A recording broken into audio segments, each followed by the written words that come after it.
Salam əziz dinləyicilər, bugün mən sizə yüksək şuurların fəlsəfəsi rubrikası üzrə çıxış edəcəm.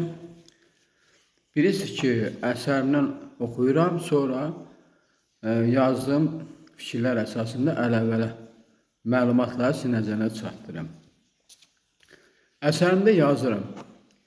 Biz deyirik ki, canlıları və insanları idarə edən sirli qüvvələr mövcuddur. Bunu həqiqət kimi qəbul etsə, onda qeybi də qəbul etmiş oluruq. İnsan gözündə illüziya və yaxud da mənzərə yaradan sirli qüvvələr mövcuddur ki, onlar insan şuurunu müvəqqəti olaraq özlərindən uzaqlaşdırır, başqa bir məkana aparır. Bunu belə anlamaq olar ki, insanı təşkil edən cismi bədəndən və ruhdan başqa üçüncü bir bədən var ki, buna da astral bədən deyilir. Astral bədən insanın xarici aurasıdır. Auranın enerjisi günəş şüaları ilə daim qidalanır və öz enerji balansını tarazlayır. Astral bədən müvəqqəti olaraq insan cismindən ayrılır, yüksək şuurların şuur dairəsi ilə birləşir, nəticədə məkan dəyişməsi edir. Beləliklə, başqa məkanları gəzir, gəzdiklərini reallıqla qəbul edir. Öz məkanına qayıtdan sonra gördüyü reallığı inkar edir, onu illüziya, mənzərə da fantaziya hesab edir. Bu prosesi anlamayan insan əlbəttə ki, qeybi heç vaxt qəbul edə bilməz.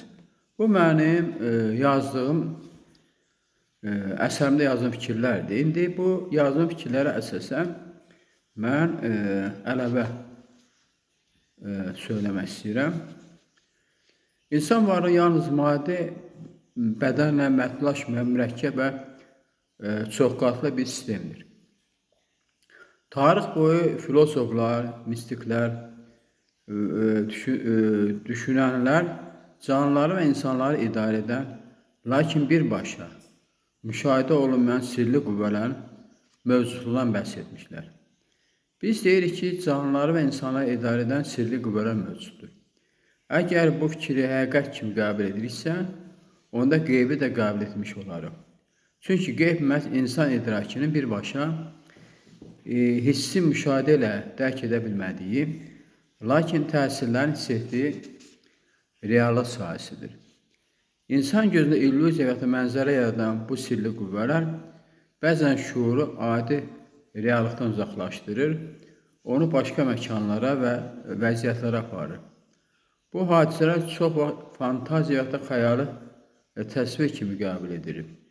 Halbuki bu təcrübələr insanın çoxqatlı varlıq strukturu ilə əlaqədardır. Bu baxımdan insanın təşkil edən yalnız cismi bədən və ruh deyil, üçüncü bir varlıq forması astral bədən də mövcuddur. Sirli qüvvələr dedikdə insan şuurundan asılı olmayan, lakin ona təsir edən qeyri-maddi enerji və təsir sahələri nəzərdə tutulur. Bu qüvvələr deməli, canlıların həyat fəaliyyətini istiqamətləndirir, şuurun vəziyyətini dəyişdirir, idrakin sərhədlərini genişləndirir. Qeyb anlayışı bu qüvvələrin mövcudluğunu qəbul etməklə başlayır. Qeyb reallığın görünməyən, lakin mövcud olan qatıdır. Onu inkar etmək yalnız insanın yalnız maddi reallıqla məhdud düşünməsi deməkdir. İnsan şuuru bəzən elə vəziyyətlər yaşayır ki, gördüklərini real və yaxud da qeyri-real olaraq ayırt edə bilmir. Bu vəziyyətlər illüziya kimi qəbul edilir. Lakin fəlsəfə baxımından illüziya hər zaman yalan demək deyil. İllüziya şuurun fərqli reallıq qatına keçididir. İllüziya qavrayışın dəyişmiş formasıdır. İllüziya reallığın başqa ölçüdə təzahürüdür. İnsan şuurunun müvəqqəti olaraq adi reallıqdan uzaqlaşdırılması bu keçidin əsas səbəbidir. İnsanın təşkil edən varlıq qatları ənənəvi olaraq iki hissəyə bölünür, cismi bədən və ruh. Lakin metafizik baxışlara görə üçüncü bir qat da mövcuddur ki, bu astral bədəndir. Onda bu üç qatlı quruluş belə izah olunur. Birinci, cismi bədən, maddi və bioloji varlıqdır. İkinci, ruh, ilahi və mənəvi mahiyyətdir. Üçüncü, astral bədən, enerji və şuur daşıyıcısıdır. Astral bədən insanın reallıqla qeyb arasında əlaqə vasitəsidir. Astral bədən insanın xarici aurasıdır. Aura insanı əhatə edən enerji sahəsidir və onun daxili vəziyyətini əks etdirir. Bu enerji sahəsi daim dəyişir və ətraf mütləq qarşılıqlı əlaqədə olur. Auranın əsas xüsusiyyətləri bunlardır. Enerji daşıyıcısıdır, şuurun vəziyyətini əks etdirir, qoruyucu funksiya malikdir. Auranın enerjisi günəş şüaları ilə daim qidalanır və öz enerji balansını tarazlayır. Günəş həyatın və enerjinin əsas mənbəyi olduğu kimi, astral bədən də qidalanma mənbəyidir. Astral bədən müəyyən hallarda müvəqqəti olaraq insan cismindən ayrılır. Bu proses deməli yuxu zamanı baş verir və yaxud dərin meditasiya vəziyyətində baş verir və yaxud da şuurun dəyişməsi anlamında baş verə bilər. Bu zaman insan fiziki olaraq yerində qalsa da, şuuru başqa məkanlarda təcrübə yaşayır. Astral bədən ayaqda yüksək şuurların şuur dairəsində birləşə bilər. Bu, fərdi şuurun kollektiv yaxud da ailə şuurla təmasa girməsi deməkdir. Nəticədə məkan dəyişməsi baş verir. Bu məkan dəyişməsində deməli, astral bədən fiziki deyil, şuurlu xarakter daşıyır, zaman və məkan anlayışlarını aşır, qeyri-maddi reallıqlara keçid təmin edir. Və bu prosesdə insan başqa məkanları gəzir və gördüklərini real təcrübə kimi yaşayır. Astral bədənlə həyata keçirilən bu səyahətlər zamanı insan gördüklərini tam reallıq kimi qəbul edir. Oradakı hadisələr, varlıqlar və məkanlar insana real təsir göstərir. Lakin fiziki bədənə qayıtdan sonra bu təcrübələr çox vaxt inkar edilir. İnsan gördüklərini illüziya edir, daha doğrusu insan gördüklərini illüziya sayır, reallıqlardan kənar hesab edir və bu maddi reallıq mərkəzi düşüncənin nəticəsi olur. Bu prosesi anlamayan insan qeybi heç vaxt dərk edə bilməz. Çünki qeybi dərk etmək üçün mütləq şuurun sərhədləri genişlənməlidir, reallıq anlayışı maddi çərçivədən çıxmalıdır, görünməz olanların mövcudluğu qəbul edilməlidir. Qeybi inkar edən insan yalnız gördüyünə inanır və bununla da idrakini məhdudlaşdırır. Astral təcrübələr çox vaxt fantaziya ilə qarışdırılır, lakin aralarında əsas fərqlər vardır.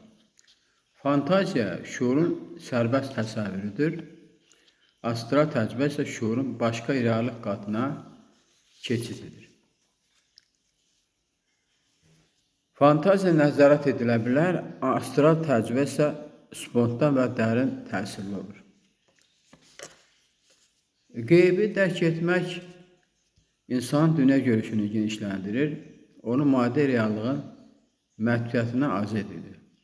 Bu dərk insanın şuurun inkişafına, daxili harmoniya yaranmasına, insan potensialının açılmasına xidmət edir. Qeybi qəbuldə insan reallığı daha bütöv şəkildə dərk edir. Və belə də bu mövzu haqqında belə bir nəticəyə gələk. Canlıları və insanı idarə edən sirli qüvvələrin mövcudluğunu qəbul etmək, reallığın yalnız maddi deyil, metafizik qatlarının da olduğunu qəbul etmək deməkdir. Astral bədən insan varlığının üçüncü və mühüm qatıdır. O, insan şuurunu adi reallığından çıxararaq başqa məkanlara aparır və qeybi dərk etmə imkan yaradır. Bu təcrübələri illüziya yaxud da fantaziya kimi inkar etmək insan idrakinin məhdudluğundan irəli gəlir. Qeybi dərk etmək üçün insan reallıq anlayışını genişləndirməli və şuurun çoxqatlı təbiətini qəbul etməlidir. Bax, bu qədər. İndi yenidən əsərimə qayıdıram və əsərimdə yenə bir neçə cümlələr oxuyacağım. Belə yazıram. Hər bir insanın kənarda əksi mövcuddur. Bu, onun ikinci astral bədənidir. Həmin astral bədən mütləq astral bədən adlanır. Ona ikinci mən də deyirlər. Reallığın mövcudluğunu bu bir məkanda həqiqət kimi, digər məkanda xəyal kimi qəbul etmək olar. Bundan da belə başa düşmək olar ki, reallıq məkan dəyişmədə öz mahiyyətini itirir. Eyni zamanda reallığın zamandan da asılılığını nəzərə almaq lazımdır. Zaman çərçivəsində reallıq müvəqqəti xarakter alır. Belə ki, müəyyən zaman ahitəsində hər hansı bir hadisə baş verdiyindən onun reallığa çevrilməsi ilə proses tamamlanır. Həmin prosesin sonradan real kimi qəbul etmək mümkün olmur. Buradan belə anlamaq olar ki, təbiətdə baş verən proseslər həm real, həm də qeyri-real kimi qəbul olunur. Eyni zamanda bu prosesləri daimi və müvəqqəti hesab etmək olar. Təbii hadisələrdən yağış yağması reallığa çevrilirsə, yağışın kəsməsi qeyri-real olur. Bu hal müvəqqəti xarakter daşıyır. Yenidən yağış yağması dövrü xarakter daşıdığını sübuta yetirir. İkinci məna qeyri-reallıq qeyb kimi başa düşülür. Bax, bu mənim yazdığım yüksək şuurların fəlsəfəsindən yazdığım fikirlərdir. İndi bu yazdığım fikirlərə əsasən əlavə məlumatları sizin nəzərinə çatdırın. Hər birinin insan yalnız fiziki varlığı ilə deyil, eyni zamanda onun görünməyən, lakin mövcudluğu hiss edilən digər bir tərəf ilə mövcud olduğu fikri qədim dövrlərdən etibarən müxtəlif fəlsəfi, dini, ezoterik təlimlərin əsas mövzularından biri olmuşdur. Bu baxımdan insanın kənarda mövcud olan əksi, yəni onun ikinci astral bədəni anlayışı xüsusi əhəmiyyət kəsb edir. Astral bədən insanın maddi aləmdəki fiziki varlığından fərqli olaraq qeyri-maddi bir mahiyyət daşıyır və çox zaman ikinci mən, kölgə varlıq və yaxud da ruhi əks kimi ifadə olunur. Astral bədən anlayışı insan şuurunun sərhədlərini aşaraq reallığın təkcə maddi müstəvidə mövcud olmadığını göstərir. Belə reallıq anlayışı yalnız gözlə görülən və toxunan hadisələrlə məhdudlaşmır. İnsan düşüncəsi, hissləri, xəyalları və intuisiya yolu ilə qavranılan hallar da reallığın başqa bir forması kimi çıxış edir. Bu nöqteyi nəzərdən baxıldıqda bir məkanda həqiqət kimi qəbul edilən hadisə digər bir məkanda sadəcə xəyal və yaxud da qeyri-reallıq kimi də dəyərləndirilə bilər. Bundan belə bir nəticəyə gəlmək olar ki, reallıq məkan dəyişdikcə öz məhiyyətini qismən və yaxud da tam şəkildə itirə bilər.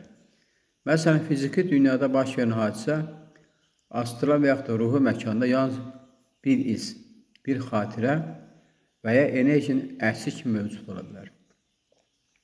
Deməli, reallıq sabit və dəyişməz deyil, o məkana bağlı olaraq fərqli formalarda təzahür edir.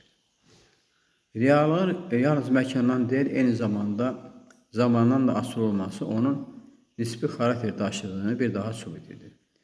Zaman çərçivəsində hər bir hadisə müəyyən başlanğıc və son mərhələyə malikdir.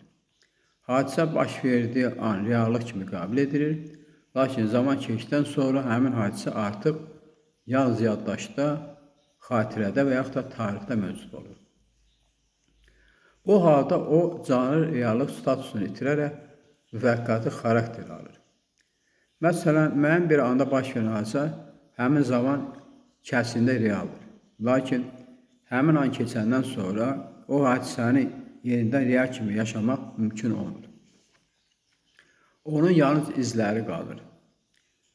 Bu isə göstərir ki, reallıq zamana tabi olan bir anlayışdır və zaman dəyişsə, reallıq da öz formasını dəyişir. Bu baxımdan təbiətə baş verən proseslər həm real, həm də qeyri-real kimi qəbul edilə bilər. Təbii hadisələr dövrü xarakter daşıyır və bu dövrlü reallıqla qeyri-reallıq arasında keçidi aydın şəkildə göstərir. Məsələn, yağışın yağması müəyyən zaman kəsində real bir hadisədir.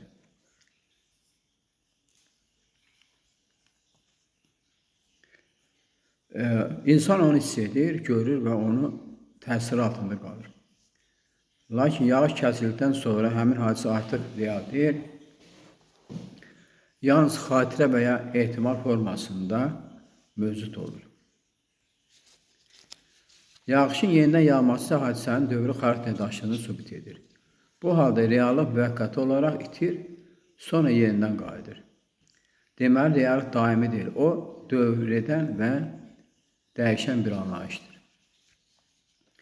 İkinci mən anlayışı da məhz bu qeyri-reallıq müstəvisində formalaşır.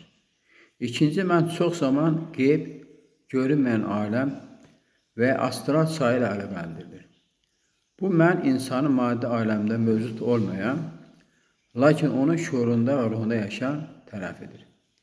İkinci mən insanın daxili dünyasını, gizli istəklərini və qorxularını, intuisiyasını əks etdirir. Beləliklə, yalnız insan bir reallıqda deyil, eyni zamanda bir neçə reallıq qatında mövcuddur.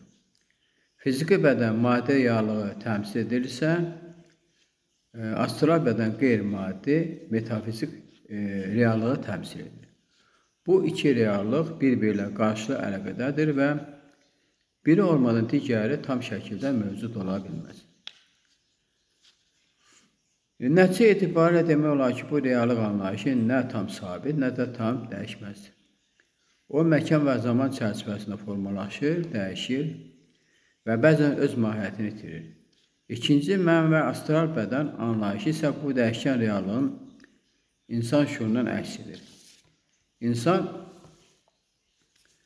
öz varlığını dərk etdikcə reallıq və qeyri-reallıq arasındakı sərhədlər daim aydın şəkildə ortaya çıxır. Bu qədər. İndi yenidən əsərimə qayıdıram. Əsərimdə yazıram ki, qeyb insan düşüncəsindən kənarda olan məkanlar, məxluqlar, yüksək şuurlar, ilahi qüvvələr, kainata baş verən təbii proseslər və s. nəzərdə tutulur. Qeybi dərk edən insanlar bəşərdə çox azdır. Bu cür insanların söylədikləri fikirlər ətraf mühiti heç vaxt qəbul edə bilməz. Kainatdan kənar sivilizasiyalar çoxdur. Onların da öz qanunları mövcuddur. Yaşayış məkanlarında müxtəlif təbii proseslər baş verir. Bu cür proseslər də öz növbəsində real və qeyri-reallığa bölünür. Belə başa düşmək olar ki, yer planetində baş verən real və qeyri-real hadisələr müxtəlif məcrada başqa sivilizasiyalarda da rast gəlir. Bunu yalnız qeybə inananlar, yəni qeybə inanan oyanışlar qəbul edir. Adi şüura malik insanlar heç vaxt yerdən kənar sivilizasiyalarının mövcudluğunu anlamaq istəmirlər. Bax, bu mənim yazdığım fikirlərdir. İndi istəyirəm ki, bu yazdığım fikirlər əsasında əlavə məlumatları sizin nəzərinizə çatdırım. Qeyb anlayışı insan düşüncəsini və duyğu orqanlarının sərhədlərindən kənarda mövcud olan məkanları, varlıqları və proseslərə aid edir. Qeyb dedikdə yalnız görünməyən aləm deyil, eyni zamanda insan şunu hələ dərk etməlidir və yaxud da dərk etməkdə çətinlik çəkdiyi yüksək şuur formaları, ilahi qüvvələr, metafizik məxluqlar və kainatın dərin qatlarında baş verən təbii proseslər nəzərdə tutulur. Bu anlayış maddi reallıqla məhdudlaşan, düşüncə tərzindən fərqli olaraq varlığın çox qatlı və çox ölçülü olduğunu qəbul edən yanaşmaya əsaslanır. İnsanların böyük əksəriyyəti üçün qeyb mövzusu anlaşılmaz və qəbul edilməz görünür. Bunun əsas səbəbi insan şuurunun gündəlik həyatın maddi tərəflərinə uyğun formalaşmasıdır. Qeybi dərk edə bilən insanlar isə bəşər tarixində həmişə azlıq təşkil etmişdir. Bu cür insanlar daha yüksək şuur səviyyəsinə malik olur, reallığı yalnız fiziki ölçülərlə deyil, eyni zamanda ruhi və metafizik ölçülərlə də qavrayırlar. Lakin belə insan söylədikləri fikirlər çox zaman ətraf mühit tərəfindən qəbul edilmir, hətta inkar olunur. Cəmiyyətin dominant düşüncə forması maddi reallığa əsaslandığı üçün qeybi dərk edən şəxslərin fikirləri xəyal, uydurma və yaxud da qeyri-elmi kimi qiymətləndirilir. Tarix boyu bir çox filosoflar, müdriklər və mistiklər məhz bu səbəbdən cəmiyyət tərəfindən anlaşılmamış, bəzən isə təqib olunmuşdur. Halbuki onların söylədikləri fikirlər insan şuurunun hələ çatmadığı reallıqların mövcudluğuna işarə edir. Qeyb anlayışı yalnız yer üzündəki metafizik proseslərlə məhdudlaşmır. Kainatın sonsuzluğu və çoxşaxəli strukturu kainatdan kənar sivilizasiya mövzusunu mümkün və məntiqli edir. Bu sivilizasiyanın sayı çoxdur və hər birinin özünə məxsus qanunları, enerji formaları və şuur səviyyələri mövcuddur. Onların yaşadıkları məkanlarda da müxtəlif təbii proseslər baş verir və bu proseslər real və qeyri-real kateqoriyalara bölünür. Belə reallıq anlayışı yalnız yer planetinə aid edilə bilməz. Yer üzündə real hesab edilən hadisələr başqa bir sivilizasiyalarda qeyri-real, əksinə qeyri-real sayılan hadisələr tamamilə adi və real qəbul edilə bilər. Bu isə göstərir ki, reallıq universal dəyişməz anlayışı deyil, o mövcud olan şuur səviyyəsinə və məkanın qanunlarına uyğun olaraq formalaşır. Yer planetinə baş verən real və qeyri-real hadisələrin oxşarları başqa sivilizasiyalarda da müxtəlif formalarda mövcuddur. Təbii fəlakətlər, enerji axınları, zaman və məkan dəyişmələri, şuurun transformasiyası kimi proseslər kainatın ümumi qanunlarına tabidir. Sadəcə olaraq insan şuuru bu qanunların yalnız kiçik bir hissəsini dərk edə bilir. Qalan hissəsi isə qeyb sahəsinə aid edilir. Bu həqiqətlər yalnız qeybə inanan və yaxud da oyanış səviyyəsinə çatmış insanlar qəbul edə bilir. Oyanış dedikdə insanın şuurunun maddi aləmin sərhədlərini aşaraq daha geniş reallıqları qavraması nəzərdə tutulur. Oyanışlı insanlar üçün kainat təkcə ulduzlar və yaxud da planetlər toplusu deyil, eyni zamanda şuurlu varlıqların, enerjilərin və müxtəlif reallıq qatlarının mövcud olduğu bir canlı sistemdir. Adi şüura malik insanlar isə çox zaman yerdən kənar sivilizasiyaların mövcudluğunu anlamaq istəmirlər. Bunun səbəbi qorxu, məlumatsızlıq və mövcud dünya görüşünün dağılacağı ehtimalıdır. İnsan bildiyi realın dəyişməsini təhlükə kimi qəbul edir. Bu səbəbdən kainatdan kənar sivilizasiyalar və qeyb anlayışı çox zaman inkar edilir və ya sadələşdirilərək əhəmiyyətsizləşdirilir. Lakin tarix göstərir ki, zaman keçdikcə bir vaxtlar qeyri-real sayılan anlayışlar sonradan elmi və fəlsəfi reallığa çevrilmişdir. Bir zamana yer kürəsinin dairəvi olması, kainatın sonsuzluğu və ya görünməyən enerjiya mövzusu da qəbul edilmirdi. Bu baxımdan qeyb anlayışı da gələcəkdə insan şuurunun inkişafı ilə daha aydın şəkildə dərk edilə bilər. Nəticə etibarilə demək olar ki, qeyb insan düşüncəsindən kənarda olan, lakin mövcudluğu inkar edilə bilməyən reallıq qatıdır. Kainatdan kənar sivilizasiyalar, yüksək şuurlu varlıqlar və ilahi qüvvələr bu realın tərkib hissəsidir. İnsan şuuru inkişaf etdikcə və maddi düşüncənin sərhədlərini aşdıqca qeyb anlayışı qorxu mənbəyidir, varlığın daha dərin mahiyyətini anlamaq vasitəsinə çevrilir. İndi isə əziz dinləyicilər, yerinə mən qayıdıram öz əsərimə. Əsərimdə yazıram ki, obyektivlik maddi aləmdə reallığın fərdin idrakında mövcudluq formasıdır. Həyatda maddiliyi real kimi qəbul etməyimiz qanuna uyğundur. Odur ki, təbiətdə görünən cəmadət, nəbadət, heyvanat və insanlar bir-birinin reallığını qəbul edirlər. Təbiətdə baş verən proseslərə obyektiv baxmaqla həyatda çox şeyi dərk etmək olar. Obyektivin mənasını açıqlamaq üçün ilk növbədə onun tərifində mövcud olan sözlərin izahını verək. Maddilik dedikdə təbiətdə mövcud canlı və cansız nəzərdə tutulur. Maddilik insanın özünün mövcudunu anladır. Fərd həm mənəvi, həm də maddi tələbatı maddilik üzərində qurmuşdur. Belə ki, özün gündəlik tələbatını ödəyəcək maddilik lazımdır. Hər bir şəxs öz həyat proqramını maddiliklə qurur. Cismani bədənimiz olduğu üçün bu amil əsas şərt kimi qəbul edilir. İndi isə bu yazdığım bu fikirlər əsasında əziz dinləyicilər, əlavə məlumatları sizin nəzərinizə çatdırım.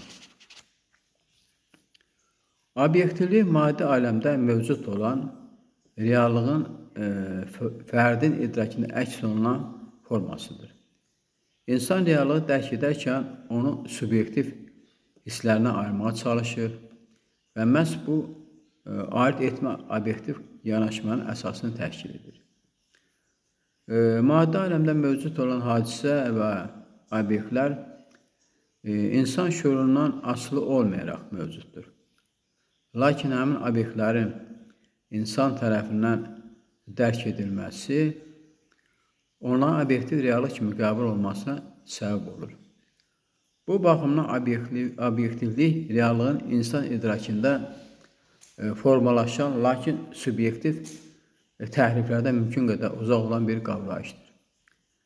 Həyatda maddəli real kimi qəbul etməyimiz təbiətin qanunauyğunluqlarına tam uyğundur.